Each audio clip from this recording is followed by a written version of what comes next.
Sloane thought she had pushed me neatly to a side table in the foyer. No main course, no seat among the guests. I read the note on the invitation, then calmly slipped it back into the envelope. No tears, no scene, just one phone call. Because Oaken Hearth, the place she planned to use to humiliate me, belonged to me. The invitation had been sitting on my kitchen table since Tuesday morning, printed on thick cream-colored cardstock. My daughter-in-law Sloane was throwing a lavish party to celebrate her 5th wedding anniversary with my son Holden. I skimmed the elegant looping calligraphy until my eyes caught on a small handwritten note scrawled at the very bottom. In Sloane's delicate handwriting, it read, "Vivian, seating in the foyer. No main course service." I just stared at the words. I didn't cry, and I didn't fly into a sudden rage. Instead, a cold, crystal-clear realization spread through my chest. For years, I had turned a blind eye to Sloane's little passive-aggressive jabs. I ignored the condescending look she gave my home decor, and I bit my tongue when she treated me like an unpaid catering assistant at family holidays. Holden always stood by silently. I used to tell myself it was normal, that keeping the peace was just part of being a mother-in-law. I had raised Holden to be a man who avoided conflict at all costs, and that was my own doing. But this invitation crossed a brand new line. She was inviting me to a restaurant strictly to degrade me in public. I folded the paper perfectly along its creases and put it away. Then I walked into the living room and grabbed my laptop. I pulled up my online banking portal. Every single month, I transferred $800 to Holden's account as a little boost to help with their mortgage.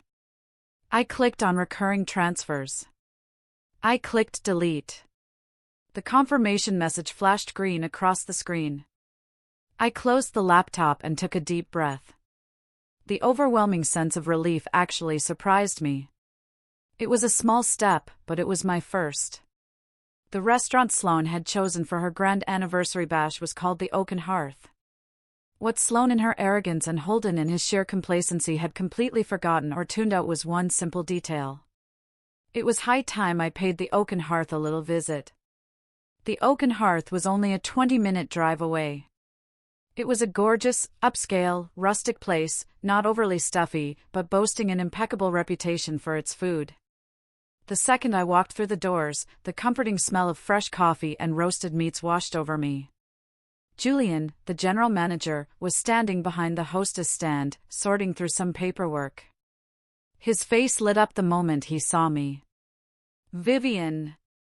So great to see you stopping by," he said, pouring me a fresh cup of coffee and handing it over the counter. I took a sip and smiled. When my husband passed away, I inherited the restaurant. I never made a secret of it, but I had stepped entirely out of the day-to-day operations, leaving Julian in charge of running the show. Holden knew this, of course, but apparently he had never bothered to mention it to Sloane, most likely so he could play the role of the big shot, generous husband footing the bill. "Julian," I started, keeping my voice perfectly level. "There's a reservation in the books for this Saturday." Holden and Sloane. Julian nodded, pulling a clipboard from under the desk. "Yep, a private party of 50. Holden asked me to apply the usual 40% family discount. Everything is good to go." He slid the floor plan over to me. I immediately spotted the tiny table drawn out in the lobby foyer, completely isolated from the main banquet hall. My name was written right next to it. I tapped my index finger against the paper. "Leave the table exactly where it is, Julian. But pull the family discount. The party is going to be billed at full price. And instead of sending the invoice to me like you normally do, hand it directly to Holden at the end of the night." Julian raised a single eyebrow, but he didn't ask any questions. He'd known me long enough. "You got it, Vivian." I thanked him, finished my coffee, and walked out into the sunshine. For the first time in years, I didn't feel like a guest in my own life. When I pulled into my driveway, the next surprise was already waiting for me on the porch. 2 massive, overflowing laundry baskets were sitting right in front of my front door. Pinned to the top was a sticky note, "Please iron by Friday." Sloane needs the blue dress for Saturday. I stood there looking at them. In the past, I would have let out a heavy sigh, lugged the heavy baskets inside, and spent my entire afternoon hunched over an ironing board. It had been a slow, creeping progression. First, it was just one dress shirt for Holden. Then, it was their bed linens. Eventually, it became Sloane's delicate, dry-clean-only dresses. And I had allowed it to happen. I unlocked my front door, but left the baskets exactly where they were on the porch. I stepped inside, shut the door firmly behind me, and put the kettle on for tea. 3 hours later, my cell phone rang. It was Holden. "Mom, Sloane dropped some stuff off earlier. Did you bring the laundry inside yet? It's supposed to pour tonight." His voice sounded the way it always did. A little insecure, a little entitled. "The laundry is still outside, Holden," I answered calmly, taking a sip of my chamomile. "What? Why?" "Mom, Sloane's silk dress is in there. She's going to lose her mind if it gets ruined." "Then you guys should probably come pick it up," I said. "I'm not a dry cleaning service. Starting today, I only wash and iron my own clothes." Dead silence echoed over the line for several seconds. "Mom, what has gotten into you all of a sudden? You always do this for us." Sloane was counting on it. "Habits change," I replied matter-of-factly. "I have other plans for my afternoon. Talk to you later, Holden." I hung up without waiting for his response. It felt incredibly foreign, but deeply right. I looked out the living room window. Dark storm clouds were rolling in fast. 20 minutes later, Holden's car sped into the driveway. He jumped out, shaking his head in disbelief, and frantically shoved the baskets into his trunk.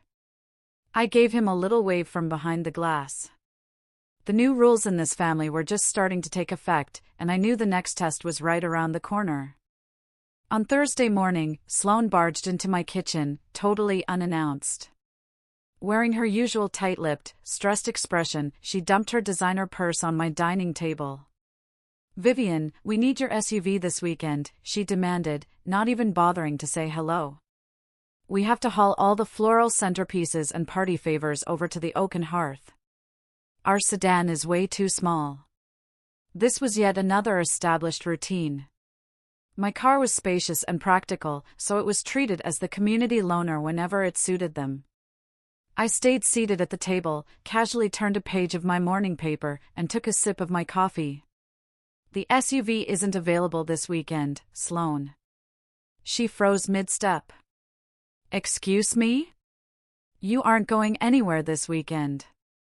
We need it." "That may be true," I said, never raising my voice.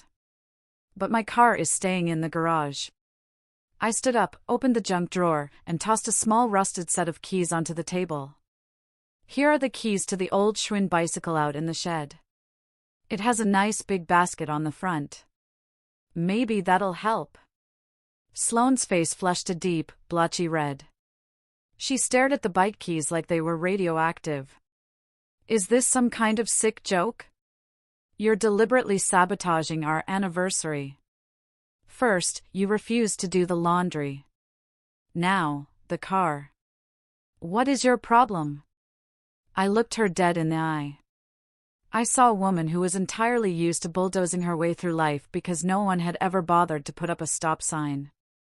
"My problem is that my property is not your personal free-for-all. If you need a vehicle with more cargo space, you can rent a U-Haul in town." I turned my back to her and placed my empty mug in the sink. "Please pull the door shut when you leave." I heard her suck in a sharp breath, snatch her purse off the table, and stomp out of the house. The front door slammed so hard the windows rattled. I knew Holden would be calling within 5 minutes to play the peacemaker, but I had already switched my phone to Do Not Disturb. My preparations for Saturday were officially complete. Saturday evening was mild and clear, full of stars. I slipped into a simple but elegant navy blue dress, pinned my hair up, and drove myself to the oaken hearth. The parking lot was already packed to the brim with cars belonging to Sloane's extended family and Holden's coworkers. I walked through the double doors. Soft jazz was playing over the speakers. The main banquet hall looked gorgeous, dripping with string lights and massive floral arrangements. Standing right at the entrance to the hall was Sloane, holding a champagne flute and surrounded by her girlfriends. The moment she spotted me, her features hardened. She broke away from the group and marched over, a fake, painted-on smile plastered across her face. "Vivian, you actually showed up."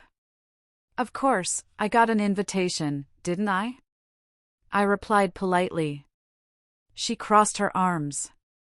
"Well, as the invitation explicitly stated, your seat is not in the main dining room. This is a highly exclusive event for our closest friends and most important guests. We had a spot set up for you out here in the foyer. You can get drinks, but the catered dinner is strictly for the banquet hall."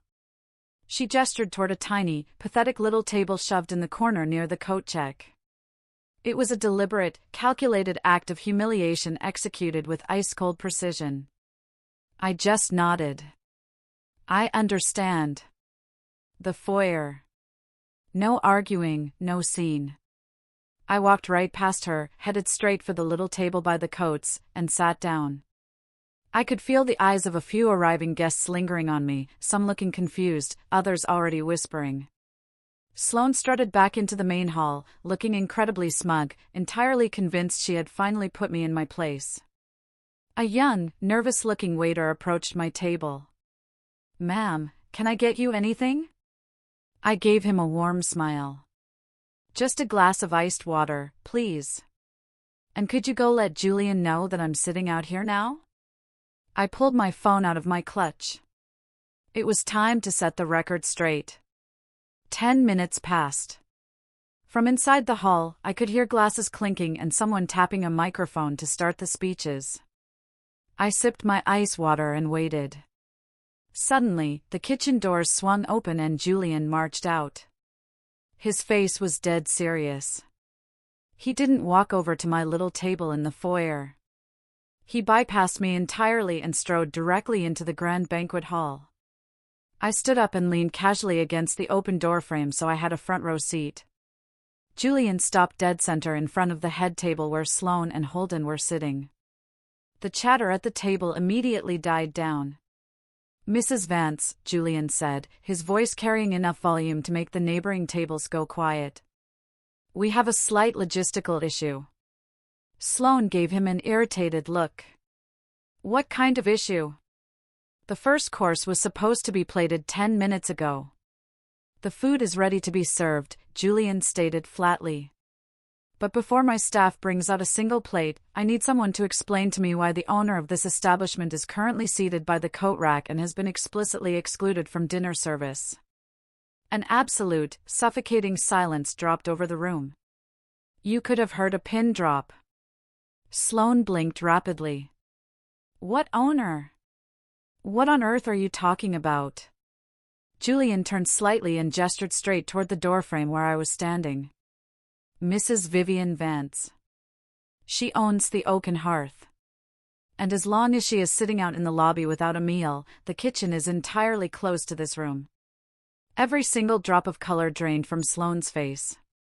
She whipped her head toward Holden, who was suddenly looking at his empty water glass like it held the secrets to the universe. "Holden," Sloane hissed. "Is this true?" He cleared his throat nervously, tugging at his collar. "Mom inherited the place from Dad." I thought I told you." He hadn't. He had let her believe he secured this high-end venue through his own deep pockets and savvy networking. "I thought we booked this place because you had connections." Sloane shrieked, her carefully crafted, elegant facade crumbling to dust. Julian cleared his throat loudly. "Well, now that we've cleared that up, I have one more piece of business regarding tonight's final tab." Julian slid the clipboard out from under his arm. "Since we're handling the formalities," he said, handing a crisp white invoice directly to Holden, "here is the updated cost breakdown for this evening's event." Holden took the paper, his eyes practically bugging out of his head. Julian, this is almost double what we originally discussed. Where's the family discount? Mrs. Vance instructed me to waive the discount, Julian replied smoothly. This is being processed as a standard corporate booking. Full retail price for 50 guests, including the premium dinner service, the open bar package, and the venue rental fee. That comes out to $8,500. Payable in full at the end of the night. Sloane audibly gasped, clutching her chest. $8,500, Holden. You told me this was practically free. You told me to invite everybody. Holden was visibly sweating now. He looked over at me with absolute sheer panic in his eyes. Mom, please. We don't have this kind of cash. You know my paycheck doesn't cover this.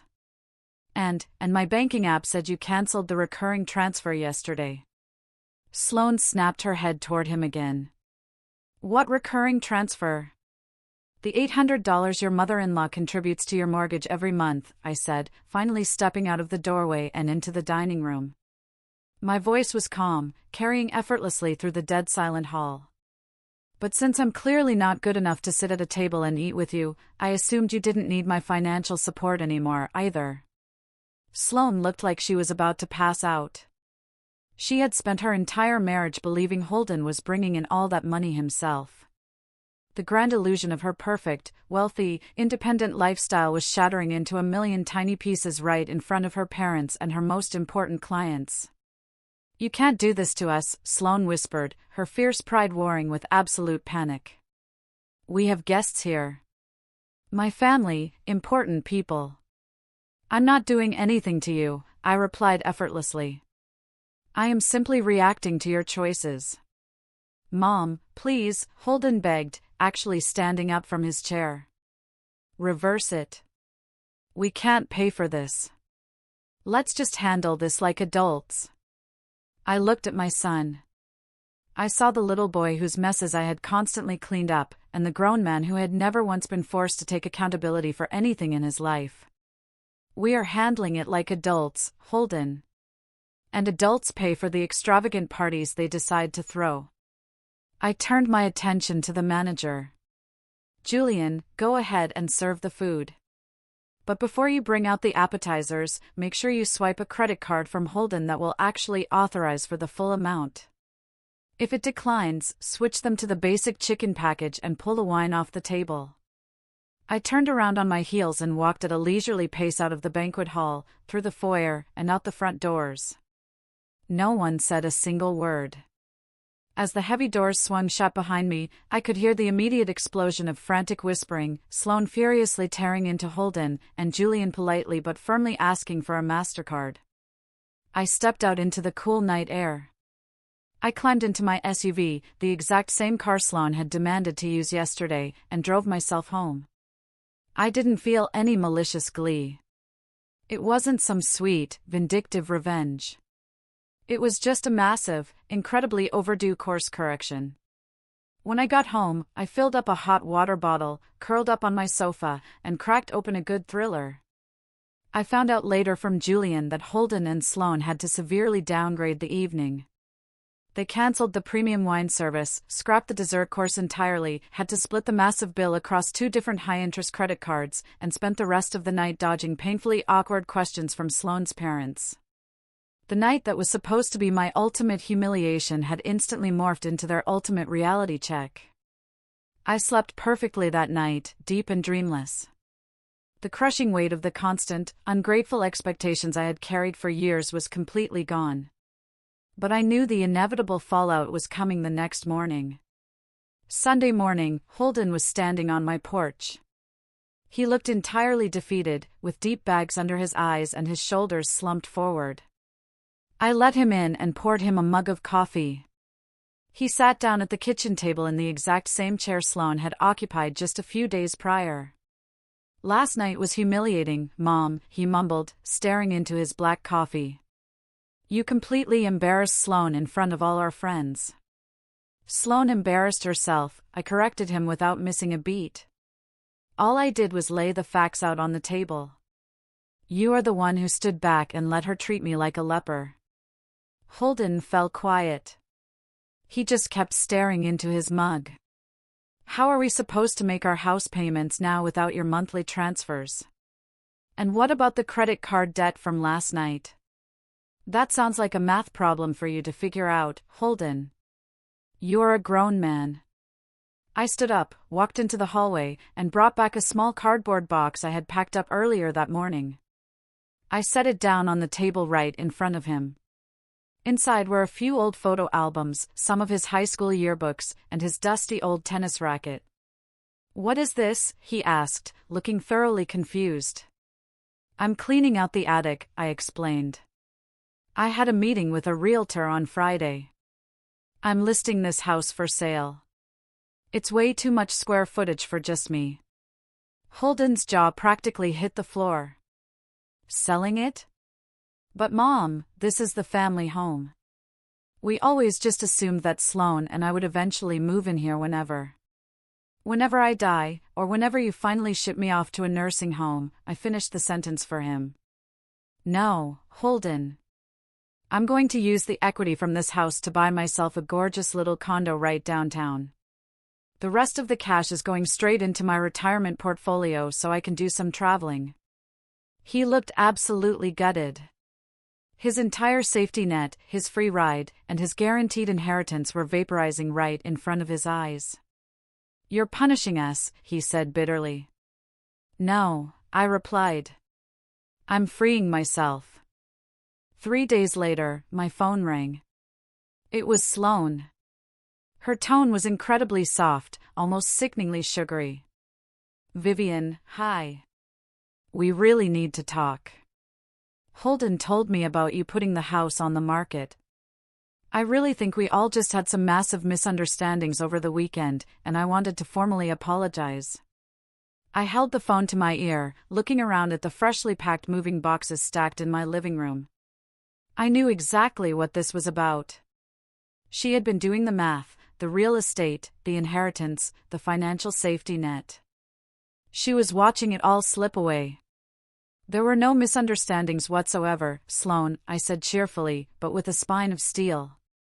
"You made it incredibly clear exactly where I rank in your family hierarchy.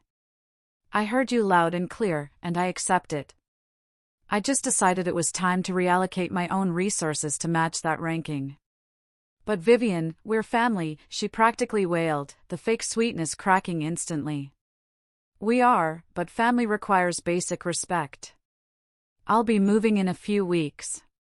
I'll text you guys my new address once I get settled in.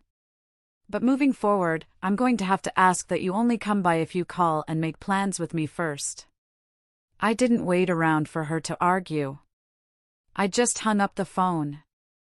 A few months later, I moved into my new condo. It was bright, modern, and best of all, it was 100% mine. Holden and Sloan stopped calling as much. Without my money padding their lifestyle, they actually had to buckle down and focus on digging themselves out of their own financial holes, which took up a lot of their free time. There was never any huge, tearful, dramatic reconciliation. But there wasn't a permanent scorched earth estrangement either. We saw each other briefly around Christmas, drank some eggnog, and made stiff small talk about the weather. The dynamic was incredibly distant, but for the first time in a decade, it was entirely peaceful. I had officially retired from my role as their useful idiot. Nowadays, I spend a lot more of my time over at the oaken hearth. I sit at my absolute favorite table right in the center of the main dining room, never in the foyer, and I thoroughly enjoy my meals. I learned the hard way that true strength isn't about screaming matches or fighting for respect. It's about quietly, ruthlessly, and consistently enforcing your own boundaries. And honestly, that tastes sweeter than anything else on the menu.